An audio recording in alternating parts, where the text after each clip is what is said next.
बारे में। ये अपन ने चार्ज देख लिया, अब इलेक्ट्रिक करंट देखते हैं अपन। क्या देखते हैं? Electric current.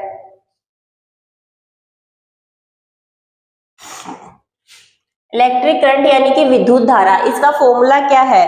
विद्युत धारा इलेक्ट्रिक करंट को किससे डिनोट किया जाता है? वैसे I से, I is equal to Q upon T। Q क्या हो गया? चार्ज हो गया, अपॉन में क्या हो गया? T का टाइम हो गया।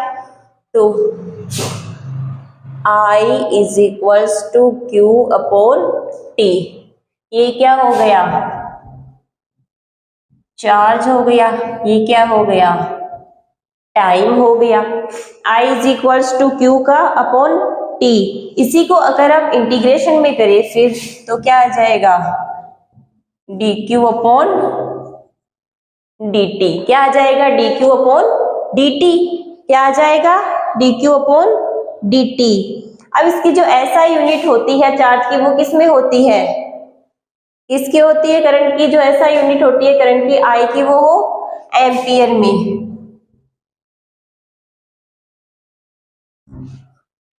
इसमें एम्पियर में। फिर 1 एम्पियर में अगर देखें तो किसका आ जाएगा? इसकी क्या हो गई? एम्पियर। तो 1 एम्पियर ले लेते हैं। फिर क्यू की, जो चार्ज की है वो किस में आ जाती है, कूलाम में आ गई। अब जो टाइम की है वो किस में आ जाएगी, सेकंड्स में। तो 1 एम्पियर की वैल्यू ये आ गई। आई को किससे किया, करंट से किया, इसकी वैल्यू चार्ज अपॉन ये टाइम आ गई, तो Q upon T. I T, इसका जो इंटीग्रेशन में किया तो D Q upon D T.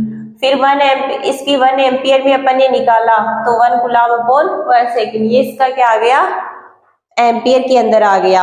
अब इसको अपन किस में देखते हैं, वोल्टेज के अंदर देखते हैं। ये इसका क्या हो गया, सेकंड पॉइंट हो गया। फर्स्ट पॉइंट अपन ने किस में लिया था, चार्ज में देखा था। थर्ड पॉइंट कौन सा लेते हैं अपन, थर्ड पॉइंट इसका वोल्टेज के अंदर देखते हैं अपन।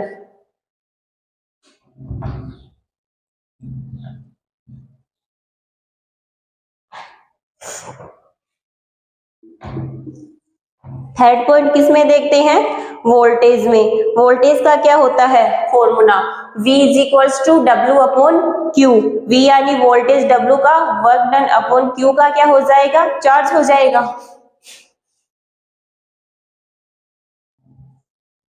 V is equals to W upon Q, work done upon charge, ये क्या हो जाएगा, वोल्टेज इज इक्वल्स टू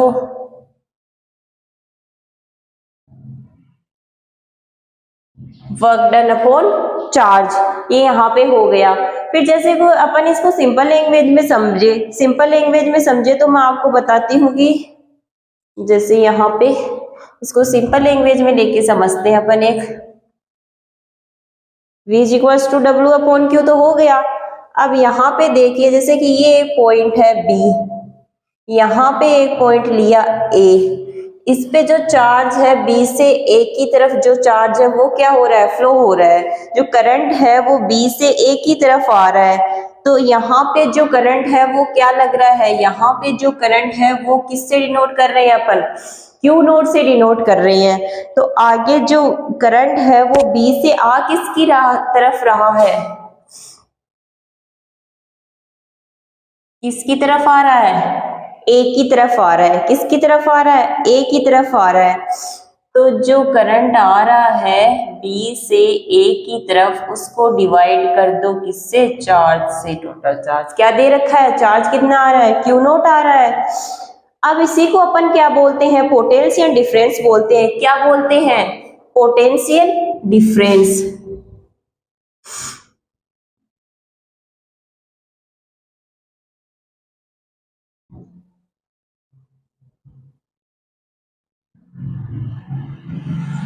यानी कि विभवांतर, क्या बोलते हैं, पोटेंशियल डिफरेंस बोलते हैं। इसी तरह अपन ने एक पॉइंट और लिया, एक पॉइंट और लिया जिसमें भी जो करंट है यहीं पे अपन लेके देखते हैं।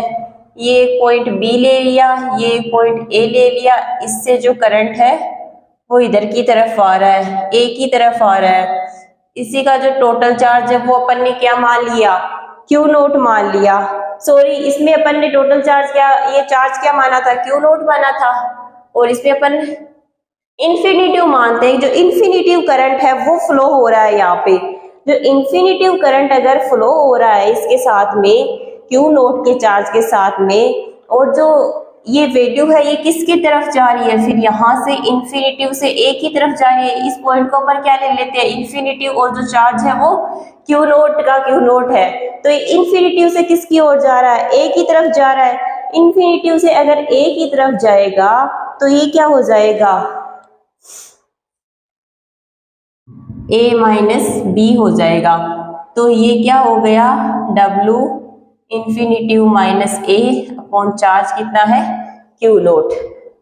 यही है ना, इन्फिनिटिव से किसकी तरफ जा रहा है, ए की तरफ। और क्या है, इनफाइनाइट को है, जो इनफाइनाइट है पर हर चीज को क्या मान लेना चाहिए, हमें जीरो मान लेते हैं। इनफाइनाइट में जो चीज होती है उसको अपन क्या मान लेते हैं, जीरो मान लेते हैं। जैसे कि फिर आगे अपन ने देखा ये किसकी तरफ जा रहा है, इनफाइनाइट से ए की तरफ जा रहा है ना। तो आगे अपन देखेंगे कि जो इनफाइनाइट है उसको अपन क्या मान लेते हैं, जीरो मान लेते हैं। तो चलो इसको आगे करते हैं। यहाँ पे आगे किया तो इसको क्या आ जाएगा, V A is equal minus V B work done से इनफाइनाइट से किसकी ओर जा रहा है, ए की ओर जा रहा है। नीचे क्या है, क्यू नोट है, तो इसमें क्या आ जाएगा, V A is equals to infinite से ए की तरफ और नीचे क्या है, क्यू नोट। ये देखिए इनफाइनाइट से किसकी तरफ गया, ए की तरफ, और नीचे क्या आ रहा है, क्यू नोट आ रहा है। आगे ये देखें कि किसी एक पॉइंट का पोटेंशियोमीटर, अगर किसी एक पॉइंट का हमें पोटेंशियोमीटर ज्ञात करना हो, जैसे कि इसमें जो एक पॉइंट का किया, ए से जो ए इंफिनिटी से ए की तरफ आ रहा था, ये बी से किसकी तरफ आ रहा है, ए की तरफ आ रहा था, तो उसको टोटल चार्ज अपन ने क्यू नोट लिया था यहाँ पे। और जो इंफिनिटी पे कोई भी पॉइंट अगर अपन चार्ज लेते हैं तो वो क्या हो जाता है, जीरो हो जाता है। आगे अगर किसी भी एक पॉइंट का पोटेंशियल अपन देखें तो उसका फॉर्मूला क्या है, V is equals to W upon Q.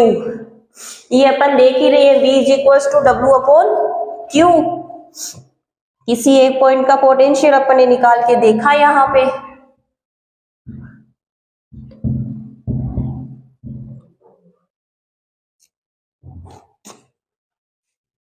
इसकी वर्क डन की जूल और चार्ज की क्या हो गई, कूलाम हो गई, तो J अपॉन C, तो ऐसा यूनिट क्या हो गई इसकी, वोल्ट हो गई। क्या हो गई, वोल्ट। यहाँ पे क्या आ गया, जूल, ये गुलाम, तो इसकी ऐसा यूनिट क्या हो गई, वोल्ट हो गई। आगे अपन देखें कि एक वोल्ट के लिए देखें, एक वोल्ट के लिए देखें तो 1 वोल्ट के लिए क्या आ जाए, 1 V यानी 1 जूल और 1 गुलाम आ गया। आगे अपन देखते हैं कि रेजिस्टेंस और रेजिस्टर के बारे में देखते हैं सिंपल। पहले ये 3 पॉइंट्स अपन इसके पढ़ लिए मैन।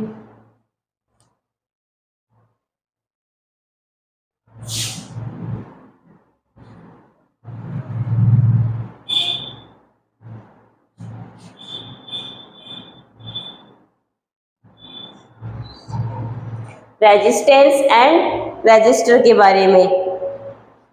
तो इसमें जो रेजिस्टेंट है इसमें क्या आता है, ये डिवाइस होता है।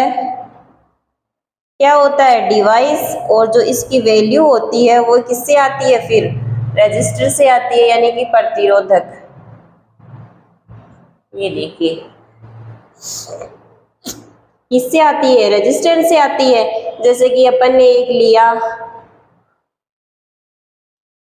एक सीरीज में लिया, ये ए से बी की तरफ करंट चल रहा है, इसमें जैसे कि 100 एम्पियर करंट है वो फ्लो हो रहा है, तो ये किस में आ जाएगा, 100 ओम आ जाएगा। क्या आ जाएगा, ये 100 ओम आ जाएगा। जो रेजिस्टेंस है वो क्या आ जाएगा, 100 ओम आ जाएगा। इट अपोजेस द करंट, इसको अपन क्या बोलते हैं, इट अपोजेस द करंट।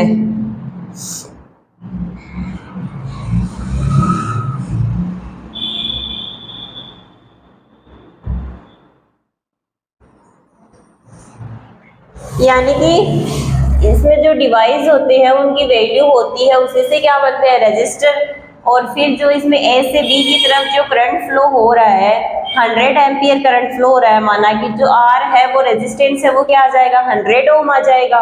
ये इसको क्या बोलते हैं, इट अपोजेस द करंट। ये करंट को क्या करता है, अपोज करता है।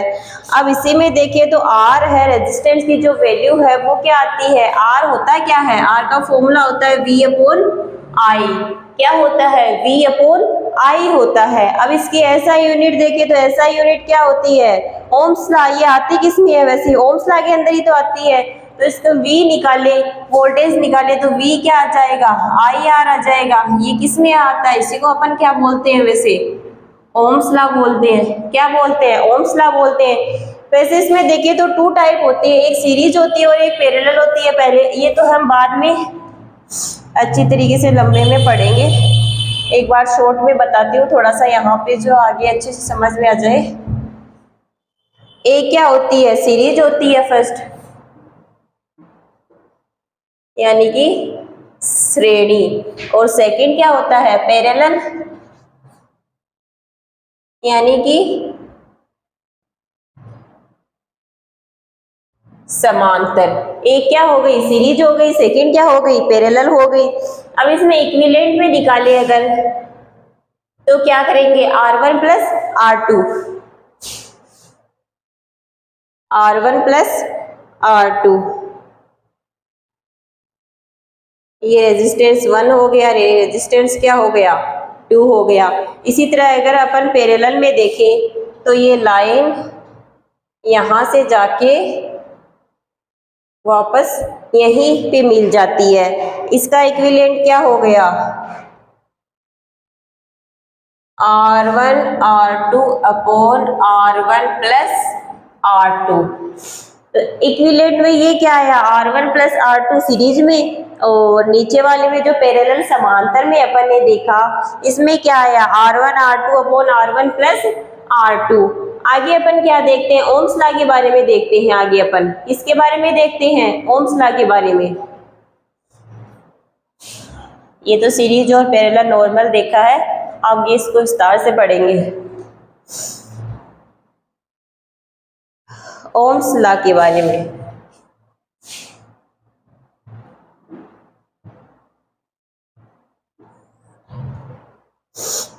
जैसे एक सर्किट का डायग्राम लेके समझते हैं अपन।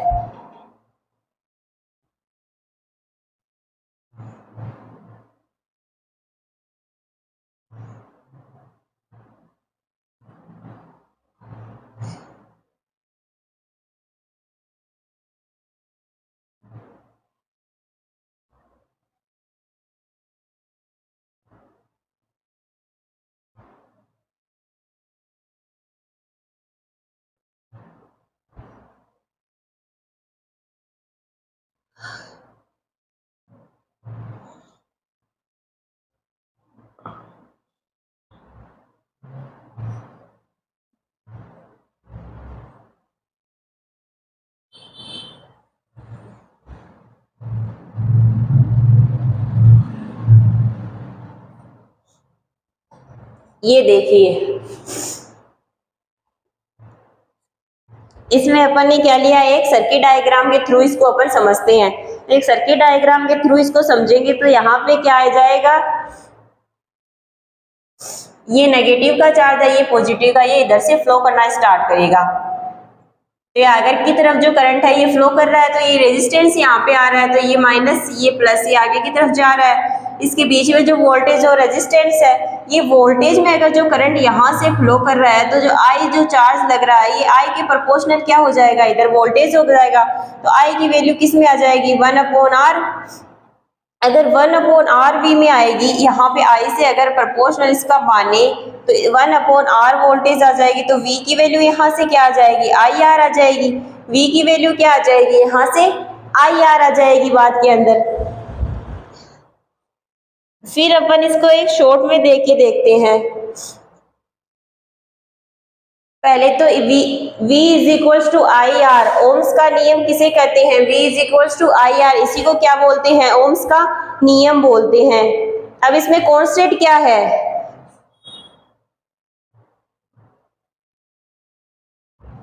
R इसमें क्या है, कांस्टेंट है।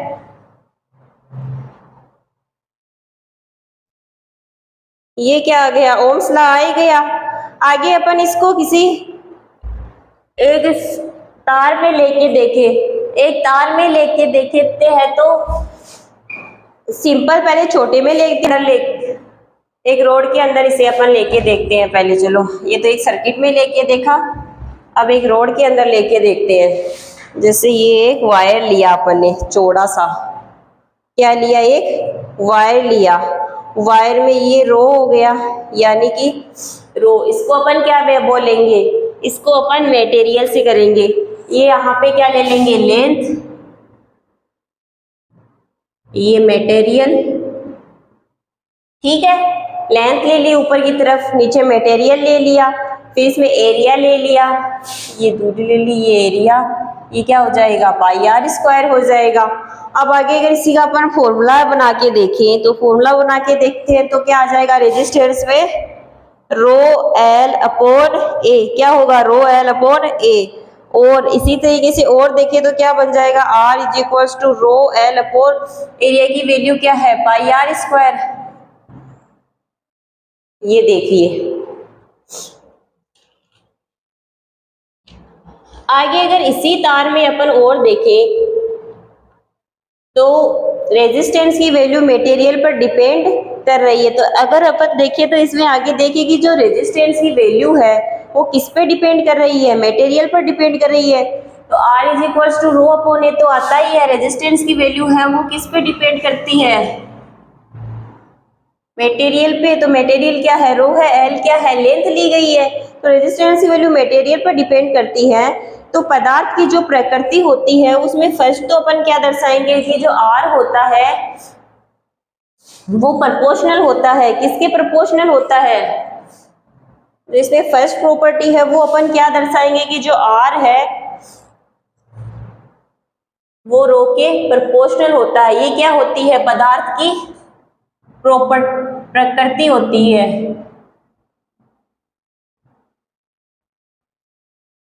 यानी नेचर ऑफ सबस्टेंस। आगे देखिए सेकंड में तो ये किसके प्रोपोर्शनल होता है, लेंथ के भी प्रोपोर्शनल होता है, रेजिस्टेंस होता है वो। ये फर्स्ट हो गया, ये सेकंड हो गया। थर्ड में किसके होगा, एरिया के होगा। तो ये क्या आ गया, थर्ड आ गया। थर्ड में किसके होगा, एरिया के होगा। इनवर्सली प्रोपोर्शनल में जो क्रॉस सेक्शन एरिया है इसके होगा। रेजिस्टेंस है वो किसके प्रोपोर्शनल होगा, इनवर्सली प्रोपोर्शनल होगा, किससे, क्रॉस सेक्शन एरिया के प्रोपोर्शनल होगा। आगे चले तो ये फोर्थ एक पॉइंट और देखते हैं। इसमें फोर्थ में क्या होगा, ये टेम्परेचर के होगा। तो जो टेम्परेचर बढ़ने से जो रेजिस्टेंस की वैल्यू है वो भी क्या होती है, बढ़ जाती है। जो टेम्परेचर बढ़ने से ये किसके होगा, फोर्थ में आर टेम्परेचर के होगा। जो अगर टेम्परेचर बढ़ेगा तो रेजिस्टेंस की वैल्यू भी क्या हो जाएगी, बढ़ जाएगी। तो आगे देखिए इसी में इसकी यूनिट क्या होती है, यूनिट बता दी, ओम होती है। यूनिट क्या होती है, ओम। अब इसी को एक वायर से लेके अपन आगे समझते हैं।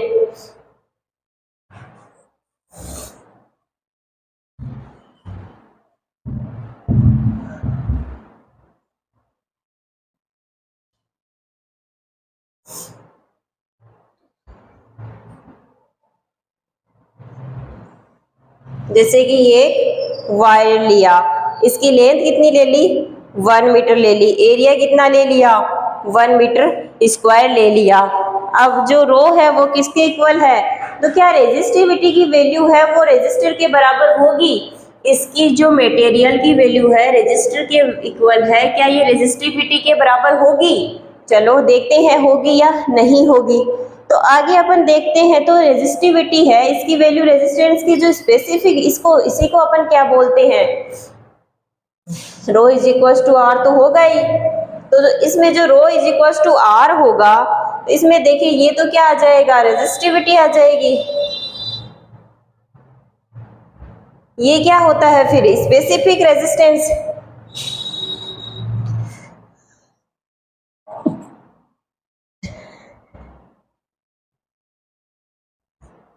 यानी कि विशिष्ट प्रतिरोध। क्या होता है, विशिष्ट प्रतिरोध।